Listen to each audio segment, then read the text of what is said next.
Mga kapatid, ang homilya po ngayong araw ng Miyerkules pong ito ay hango po sa babasahin kong ito. Mateo, Kapitulo 26, versikulo 14 hanggang 25. Nakiisa si Judas sa mga may galit kay Jesus. Si Judas Iscariote, isa sa 12, ay nakipagkita sa mga punong pari. Ano po ang ibibigay ninyo sa akin kung tulungan ko kayong dakipin si Jesus? Tanong niya. Noon binayaran nila si Judas ng 30 pirasong pilak. Mula noon, humanap na si Judas ng pagkakataon upang ipagkanulo si Jesus. Paghahanda sa pista ng Paskwa. Dumating ang unang araw ng pista ng tinapay na walang pampaalsa.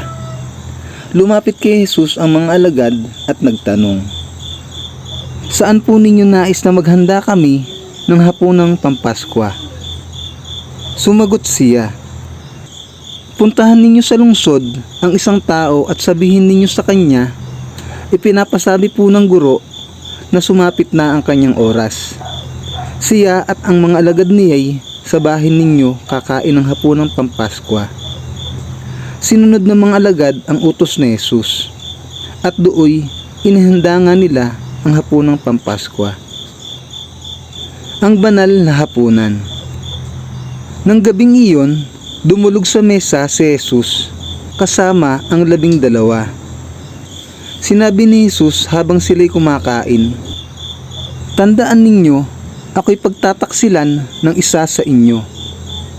Nanlumo ang mga alagad at isa-isang nagtanong sa kanya, "Hindi ako iyon, di po ba, Panginoon?" Sumagot si Jesus, "Ang kasabay kong sumausaw sa mangkok ang siyang magkakanulo sa akin. Mamamatay ang anak ng tao ayon sa nasusulat tungkol sa kanya. Subalit kahabag-habag ang taong magkakanulo sa kanya. Mabuti pa sa taong iyon ay hindi na siya ipinanganak." Si Judas na magkakanulo sa kanya ay nagtanong din, "Guro, ako po ba?" Sumagot si Jesus, "Ikaw na ang nagsabi." Ang mabuting balita ng Panginoon. Pinupuri ka namin, Panginoong Hesukristo.